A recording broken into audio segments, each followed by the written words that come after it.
It's early morning on the road to Tel Aviv, and Leah Tsemel rouses herself with a protest song about the Israeli Defense Minister Shaul Mofaz. They wrote this song before Shaul Mofaz became what he is today. They wrote this song when he was still only the chief of staff, but it was like a prophecy, you know. And still Shaul Mofaz! That's still what the feeling I had about it. As an Israeli lawyer who's devoted her life to fighting for Palestinian rights, Leah Tsemel has often found herself pitted against the Israeli establishment.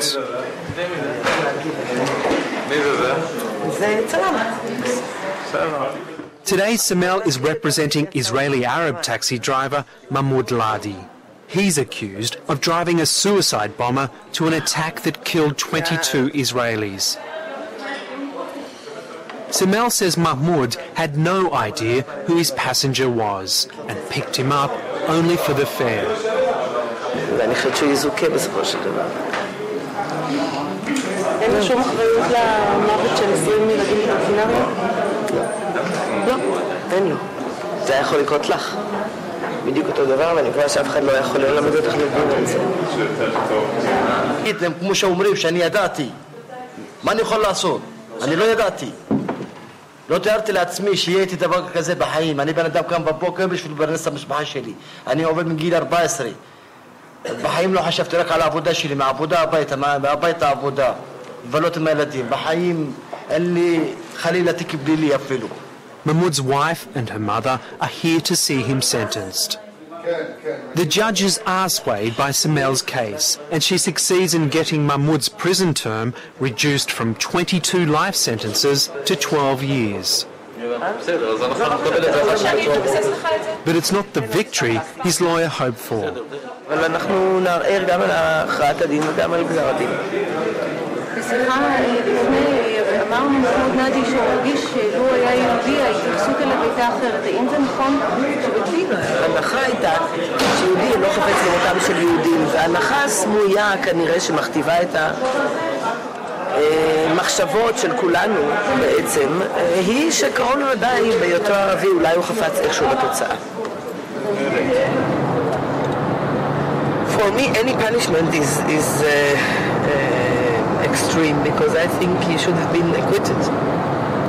On the other hand, when we started this file, he was anticipating 22 life sentences. So 12 years is not as bad as it could have been in the beginning, but it's much worse than it will be probably. It's these kinds of cases that have made Leah Tsemel a controversial figure in Israel. But she's never taken much notice of her critics. During the latest Intifada, she has defended many would-be suicide bombers and their accomplices. She argues that suicide bombing is an act of patriotism. Young people probably want to feel that they've done something for their homeland. And maybe that is the easiest way. They don't worth much, so they might just as well give their life away. And you should know every young Palestinian who goes to commit suicide, he knows that his house will be demolished, his parents will suffer, his brothers will be arrested, his sisters will not get permits. They know there is this very vast collective punishment. And yet they think that it is more important to make this patriotic act rather than remain oppressed so much. Now Tsemel sees Palestinian woman Irene Ahmed as her most important case. Irene was not a likely candidate to become a suicide bomber.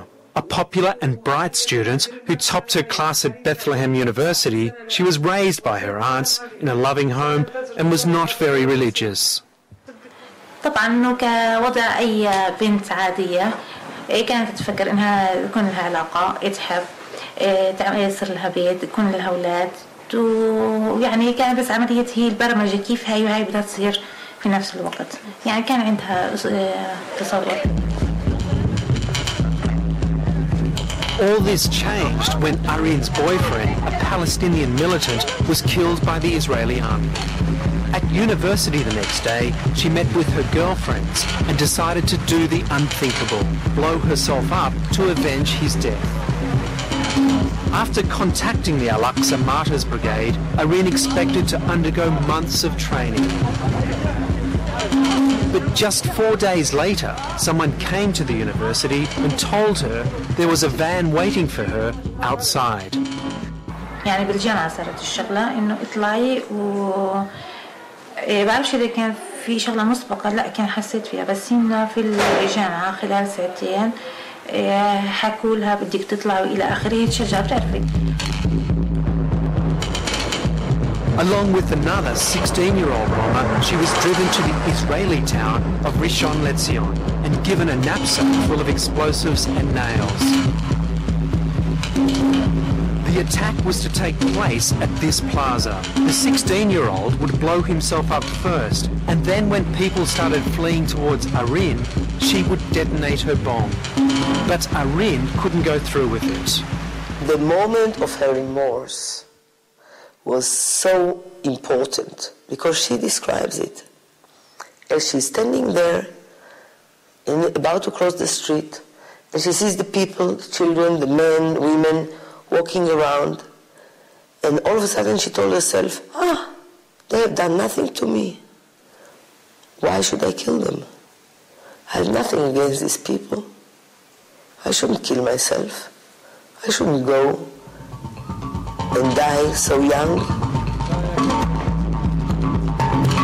Arin went back to the car and told her minders she wasn't going to do it.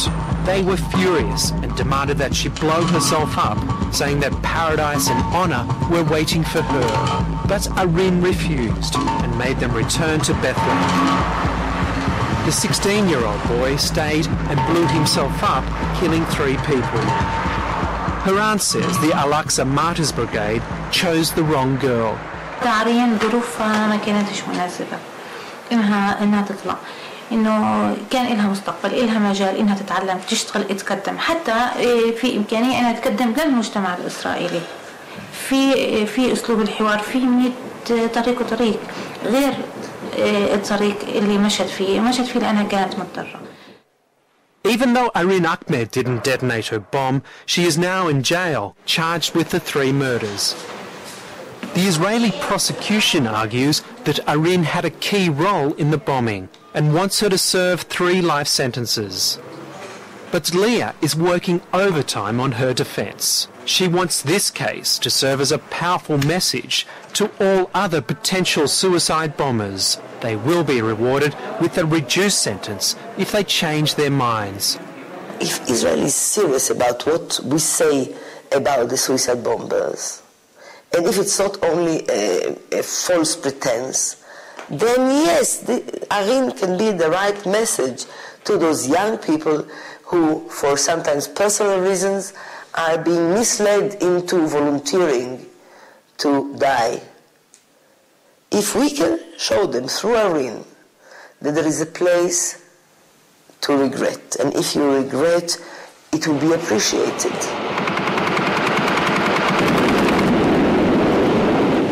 Leah believes the occupation of the West Bank and Gaza is the root cause of all Palestinian violence. When Israel took these areas in the Six-Day War of 1967, Leah's life was turned upside down.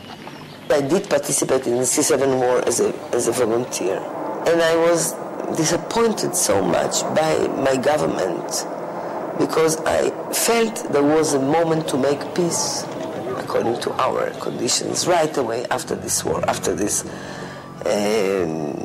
enormous victory, and it didn't happen. And it took me some time to realize that they never intended to have peace.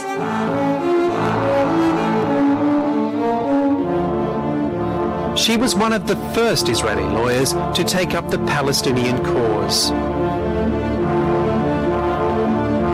At the time, it was a radical move, and she paid a high price.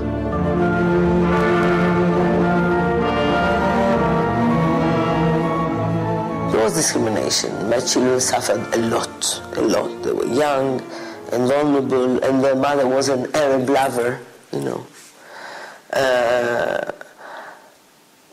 To be an outsider in those days was unacceptable in such a small society as Israel was. These days, the right wing in Israel generally tolerates Leah, and she provokes more debate than vilification. אני לא מוכנה שרשות מבצעת היא תחליט להוציא אל מחוץ לחוק ארגון זה או אחר. אני חושבת שיש מספיק אמצעים חוקיים בספר החוקים להעמיד לדין, אלא שצריך פשוט לעשות את הפעולות המחוצות. מה שהגברת צמל אומרת, שכאשר אנשי כך חופשיים, זה מועיל לפלסטינאים, כי הם מוצאים שם רע לפלסטינאים, ועל היהודים, והיא רוצה שגם הטרוריסטים הערבים יהיו חופשיים. אני נגד זה שאתה תפיץ את הרעל שלך, אתה ממשיך לעשות את זה, והם ממשיכים להיות חופשיים. Slowly but surely, Leah's work has changed the system in Israel. In 1999, she won a landmark Supreme Court case that outlawed Israeli security forces using some forms of torture when interrogating Palestinians. A colleague, Dalia Kirstein, says it was Leah's persistence that forced the change. She's a pioneer because at the time very few people, Israeli people, worked in the field, Jewish Israeli people I should say. And she keeps on going. The woman is a solid rock. I mean, if you need to move a mountain, Leah is the person to be there for you.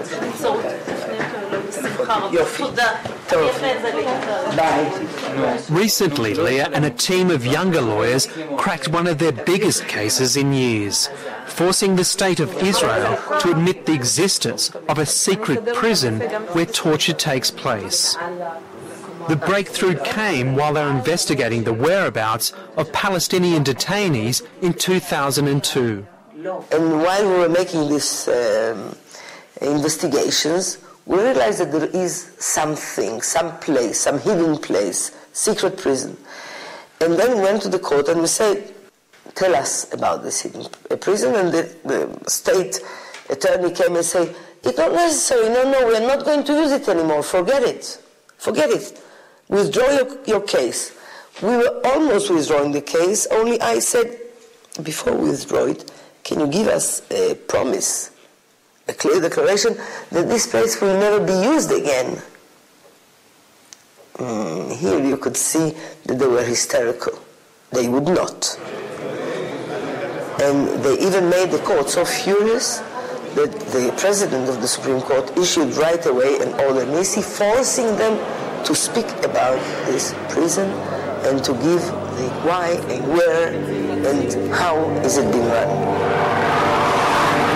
This is the location of the prison, secret military facility 1391 in northern Israel. Filming here is strictly prohibited.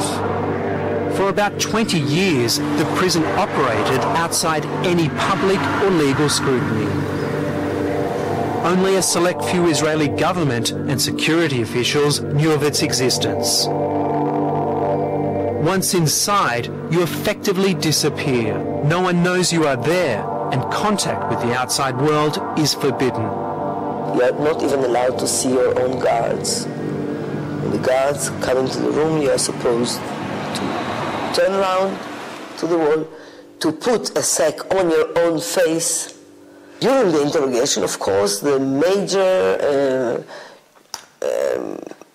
mission is to let you understand and feel that you are there forever in their hands. Nobody knows where you are. This place doesn't exist. Nobody knows where on the maps where it is. You are on the moon, you are under the water. You are non-existent for anyone in the outside world. Israel refuses to talk about the prison, but Mustafa Darani doesn't. A senior leader of a Lebanese militia group, he spent 8 years in facility 1391. فهم بدأوا بالتحقيق معي فور الوصول يعني دون إبطاء وكانوا طبعا هناك أساليب تعذيب نفسية وأساليب تعذيب جسدية أما بالنسبة للتعذيب النفسي بداية أنهم يبدأوا في التحقيق دون أي ثياب، يعني يخلعوا أي ثياب عن الجسد، وهم يعرفون بأن نحن كمسلمون يعني هذا بالنسبة لنا مسألة. Durrani was abducted by Israeli forces in southern Lebanon in 1994 and is now back in Lebanon after being released in a controversial Hezbollah prisoner exchange 2 months ago. يستعملوا الماء السخن والماء البارد، يستعملوا الضغط على بعض الأماكن الحساسة التي يمكن يعتبروا أنها ممكن تؤلم كثيرا. يستعملوا مثلا أسلوب منع الإنسان بأن يذهب إلى الحمام، أن يكون كل شيء تحته، بحيث أنه ممكن الغرفة التي موجود فيها لا يستطيع أحد أن يدخلها إلا إذا كان يعني أقفل أنفه. The Israelis kidnapped Durrani because he held an Israeli pilot, Ron Arad, captive for 2 years. They thought they could extract information from Durrani about Arad's whereabouts. Durrani didn't break, and he says the torture just got worse.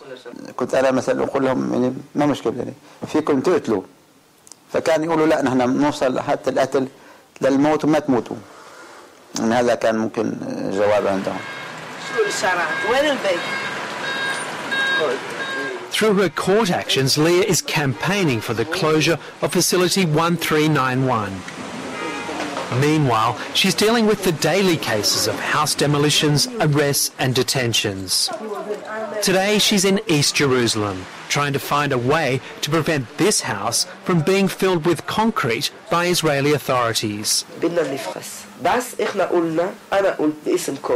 The father of the Palestinian family who live here was convicted of killing 33 Israelis in several terrorist actions. But Leah says the family should not suffer because of what he did. They take barrels, they put them, and they fill them with concrete. They put another series of barrels and a third floor of barrels, so that to make it totally impossible forever in the future. In the end, this becomes another of her small victories. The court decides that the house will be locked up, but not filled with concrete, offering the families some hope that one day they might be able to return.